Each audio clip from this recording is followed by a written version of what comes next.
Bonjour tout le monde, on se retrouve aujourd'hui pour un nouveau tuto make-up. Je vous ai filmé ce look là. Alors je vous avouerai que ça fait super longtemps que je me suis pas maquillée autant, que j'ai pas mis autant de couleurs sur les yeux, sur les lèvres. Franchement ça faisait très longtemps et en fait j'avais envie, en gros ce soir je suis avec des amis. Voilà, ça va être un peu la fête et tout. Et je sais pas, j'ai eu envie de changer un petit peu, d'oser, de changer tout simplement. Et c'est surtout que j'utilise pas mal de nouveaux produits, notamment j'ai des nouveaux produits sourcils, j'ai une nouvelle anti-cerne, j'ai ce joli rouge à lèvres que j'avais envie de vous montrer. Et je me suis dit que cette vidéo, finalement c'est le moment ou jamais, donc go!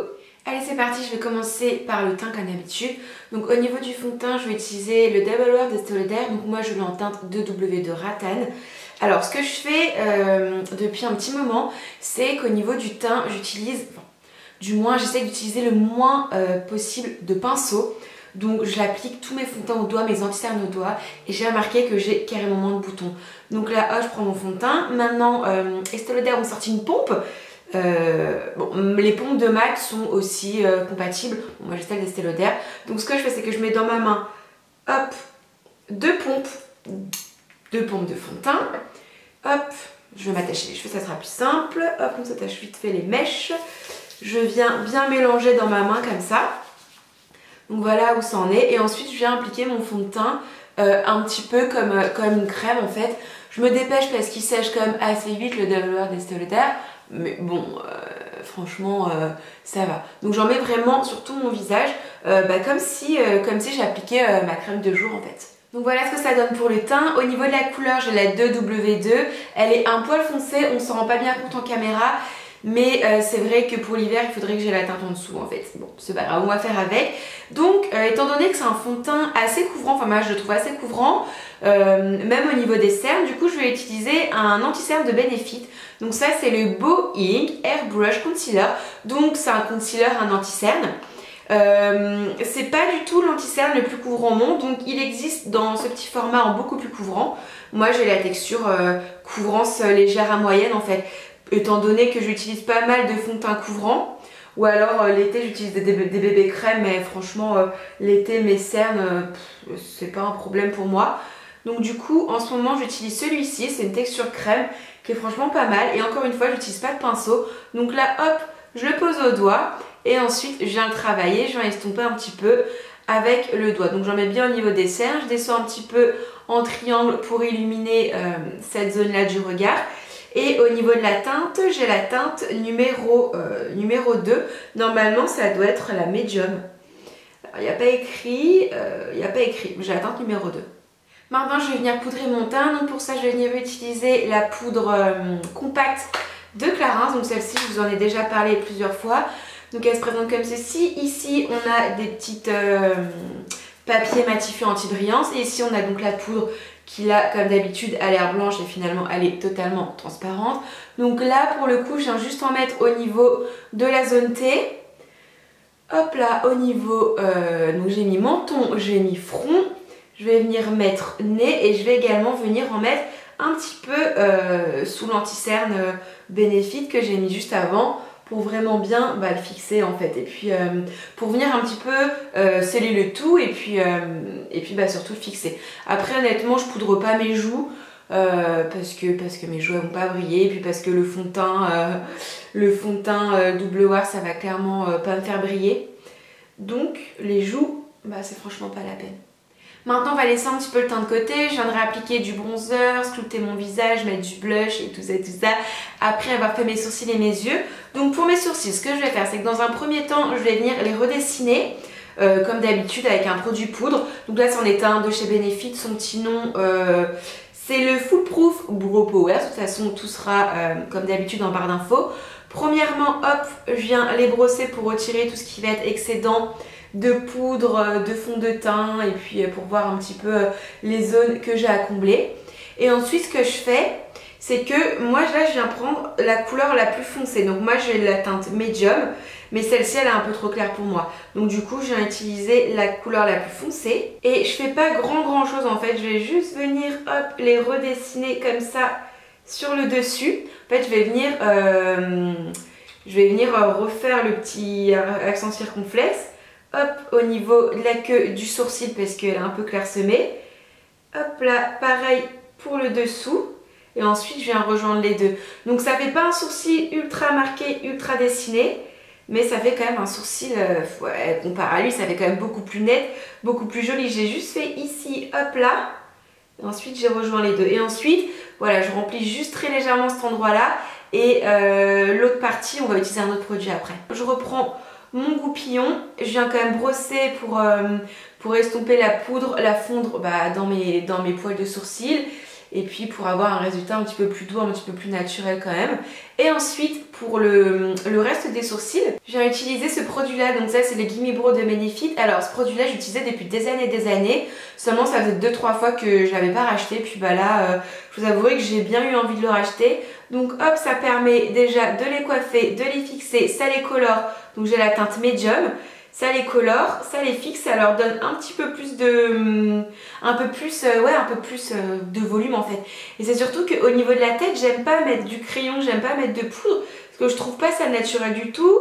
Sur les autres, je trouve ça joli, mais alors sur moi, j'aime pas. Je trouve que ça fait une tête trop marquée, trop carrée, donc je suis pas fan. Alors que ça, je trouve que ça fait un sourcil qui est bien travaillé, mais qui reste quand même plus subtil.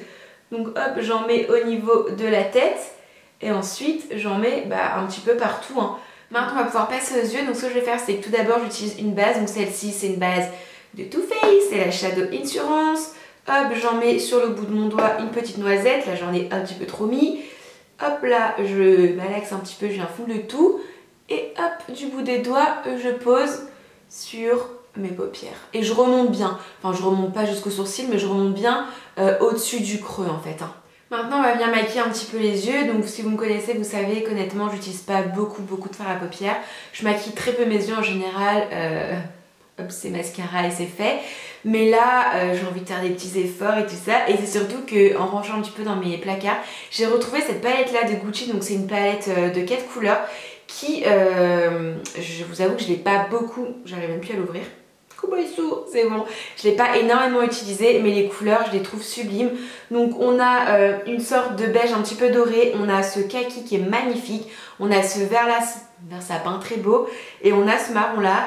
Je vous avoue que j'ai dû l'utiliser peut-être 5 fois dans ma vie, et j'ai acheté, je pense il y a 3 ans, c'était au tout début que Gucci a lancé sa ligne de maquillage. Je me rappelle, j'étais en Angleterre, je suis partie à Londres exprès acheter. Donc je l'ai pas utilisé beaucoup de fois, j'avais pas envie d'utiliser des couleurs prunes, des auburn, des violines. C'est très joli en automne, mais tout le monde fait ça, des tutos vous en voyez partout.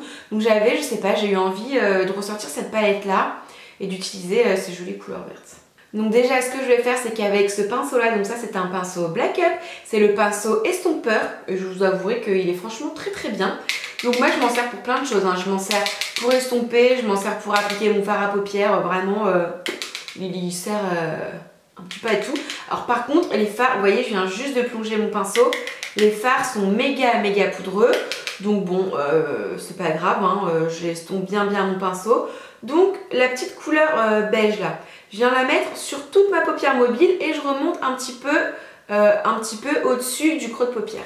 Et c'est là que j'aime bien ce pinceau, étant donné que je trouve qu'il a la bonne forme en fait. Il est super doux, je trouve qu'il applique bien les produits, et ouais, je trouve que la forme un petit peu comme ça, moi assez, je sais pas, j'aime bien ce pinceau, je trouve cool.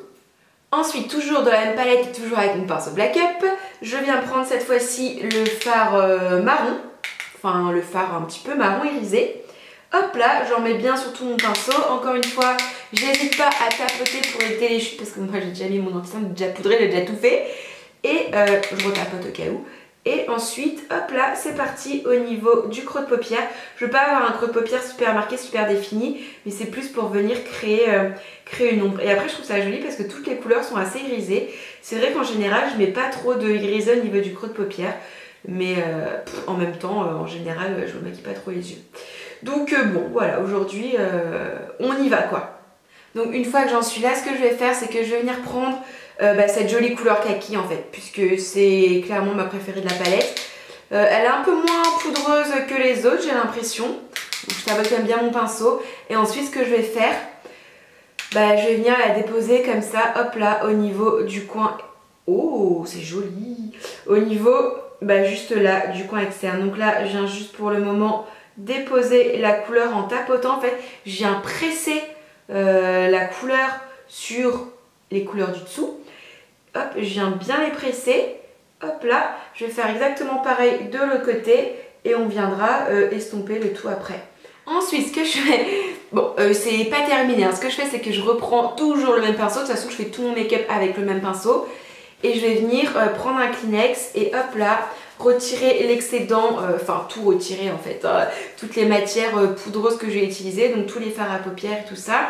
Je vais bien venir retirer ça du pinceau et quand j'ai plus rien sur mon mouchoir, on va dire qu'il est propre, enfin il n'est pas propre mais il n'y a plus de poudre dessus. Et ben maintenant je vais venir pouvoir estomper parce que là ça me fait deux grosses taches vertes sur le côté, donc c'est pas top top top, mais je vais venir estomper. Pour terminer le travail des yeux, je viens prendre un pinceau plat, je viens reprendre mon vert kaki. Comme d'hab, hein, je fais mon ras de cils. Donc là, au début, j'en mets assez grossièrement. J'aime bien faire ça, ça fait peur. Et puis après, ensuite, je viens estomper au doigt, je viens fumer un petit peu, flouter. Maintenant, on passe au mascara, vous allez voir, ça va faire un résultat waouh une fois que je l'aurai appliqué. Donc c'est un mascara, je vous ai déjà parlé plusieurs fois, c'est les Dior Pump and Volume, le Dior Show là. Donc hop, puisqu'il commence à être assez vieux, il a 4-5 mois maintenant, je viens presser un petit peu pour chauffer la matière et que ça se diffuse bien partout sur la brosse. Et vous allez voir, ça va faire des cils, mais des cils de malade, des cils de fou. Alors je vous en ai déjà parlé de ce produit là, j'ai déjà fait un crash test, une revue première impression. Je vous mettrai la vidéo par ici si ça vous intéresse. Alors je ne vais pas vous montrer comment je l'applique pendant une demi-heure, mais vous allez voir au niveau du résultat, c'est vraiment comme si, enfin limite comme si je portais des faux cils. Comme d'habitude, j'ai fait une trace, ça n'a pas loupé. Ça m'arrive tous les jours, hein, voilà. Je suis la fille qui sait le moins mettre du mascara au monde entier. Voilà, je fais des taches partout, je fais des taches sur la paupière. Bon ça je prendrai un petit goupillon après pour frotter. Donc vous voyez, en une seule couche de produit, déjà comment les cils sont volumineux et longs. Bon ça y est, me voilà avec le mascara, donc j'ai retiré les petites bavures, hein. En gros j'ai laissé sécher, j'ai pris un petit goupillon, j'ai gratté, c'est parti tout seul. Ça fait pas de taches, pas de traces ni rien. Donc voilà ce que ça donne un petit peu au niveau des yeux. Et vous voyez, au niveau du mascara, j'ai l'impression clairement de porter des faux cils tellement ça leur donne du volume, de la longueur, sans faire de paquet. Donc c'est le mascara Dior, il a 4-5 mois et en fait je le préfère à 4-5 mois que neuf. Parce que neuf, j'avais du mal à travailler mes cils et j'avais l'impression que ça donnait des paquets. Alors que la matière a un petit peu séché, il y en a certainement un peu moins sur la brosse. Et du coup, je trouve le résultat le plus sympa en fait. Maintenant, on retourne au teint. On va s'occuper du teint puisque les yeux c'est terminé. Mais le teint, il est un petit peu éteint quoi. Donc ce que je vais faire, c'est que déjà, je vais venir creuser mes joues comme d'habitude. Et je vais venir apporter un petit peu de couleur en sculptant mon visage. Donc là, c'est... Vous ne voyez rien à la caméra. Donc ça, c'est une poudre bronzante de Marc Jacobs. C'était une édition limitée de cet été. Et je l'applique avec le pinceau Geofibre F55 de Sigma. Donc comme d'habitude, j'en mets hop là au niveau de mes joues pour les affiner un petit peu. Et ensuite, je remonte au niveau de mes tempes et au niveau du front. Dernière étape concernant le teint, donc là je vais venir bien entendu appliquer un petit peu de blush. Donc je vais appliquer celui-ci de MAC, donc son petit nom c'est les Into the Pink. Et en fait c'est un blush qui est très subtil, qui se voit très très peu. Donc c'est la couleur Into the Pink et en fait ça fait partie des blushs extra dimension de MAC. Comme d'habitude, tout sera en barre d'infos. Mais étant donné que j'ai des yeux assez chargés et que je vais avoir une bouche chargée aussi, j'ai décidé d'appliquer ce blush. Ça fait une jolie couleur mais dorée mais très très léger, hein. C'est parce que j'en ai mis une grosse quantité. Sur les joues ça fait un petit peu rosé, un petit peu rosé satiné, mais ça fait une couleur très délicate. Je voulais pas avoir des joues trop foncées alors que je vais avoir bouche chargée, yeux chargés. Je voulais quelque chose d'assez léger au niveau du teint. Donc en gros ça va m'apporter quand même pas mal de glow, pas mal de brillance, donc pas besoin de mettre d'highlighter. Et j'applique comme d'habitude avec mon pinceau ELF, donc qui est le Stipple Brush. Ouh! Je vais venir estomper tout ça après, hein, parce que là c'est très gluey. Donc hop, c'est pas grave, je reprends mon gros pinceau poudre et je viens pas balayer comme ça, mais je viens juste tapoter et puis dessus il doit rester un petit peu de poudre. Ouais, ça va quand même mieux. Une fois estompé, c'est quand même plus sympa parce que là, ça faisait une grosse touche de rose super brillant, super satiné. C'était pas, enfin, c'était pas trop mon truc quoi. On va terminer le maquillage par un rouge à lèvres. Donc là je vais utiliser ce duo là de chez Kiko. Donc d'un côté, alors déjà au niveau de la teinte, c'est la teinte 124. Donc d'un côté on a vraiment la couleur qui est waouh, très jolie. Et ensuite de ce côté là, du côté transparent, on a un petit embout comme ça et on vient mettre par dessus. Donc on vient mettre hop là par dessus la couleur et ça va venir apporter du brillant. Parce que moi c'est vrai que les rouges à lèvres mat, encore une fois, je trouve ça joli sur les autres, mais sur moi j'ai l'impression que ça me durcit les traits, que ça me vieillit, que ça met pas à mes lèvres. Je trouve pas ça joli sur moi en fait. Donc c'est vrai que ce petit duo là, bah, je trouve ça plutôt sympa. Donc voilà ce que ça donne sur les lèvres une fois que le produit est pesé et une fois que le produit a séché. Donc c'est quand même mat. Après c'est pas non plus mat qui dessèche de foufou les lèvres.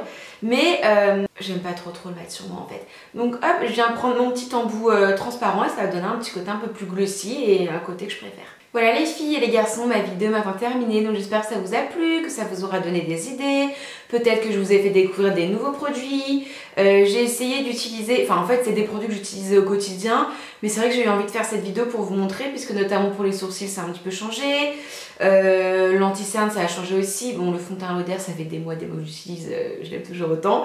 Voilà, donc j'avais envie d'un tuto un petit peu, je sais pas, j'ai envie de me maquiller en fait aujourd'hui, ce soir je sors, j'avais envie de faire quelque chose d'un petit peu différent, de changer un peu. Bon, encore une fois, c'est clairement pas un look compliqué. C'est un look assez automnal. Bon, c'est aussi, ça va avec comment je suis habillée. Mais c'est vrai que comment je suis habillée, ça fait un peu gothique. Hein. Enfin, pas gothique, mais ça fait un peu... mais c'est mon style après. Hein. Donc c'est vrai que voilà, ça fait assez automnal. Pourtant aujourd'hui il fait super beau. Mais ouais, je sais pas, j'avais envie de changer quoi. Donc dites-moi si ça vous a plu en commentaire. N'hésitez pas à me donner vos idées de futures vidéos. Et en attendant une prochaine vidéo, moi je vous embrasse très fort. On se retrouve sur les réseaux sociaux et je vous fais plein de bisous. Bye!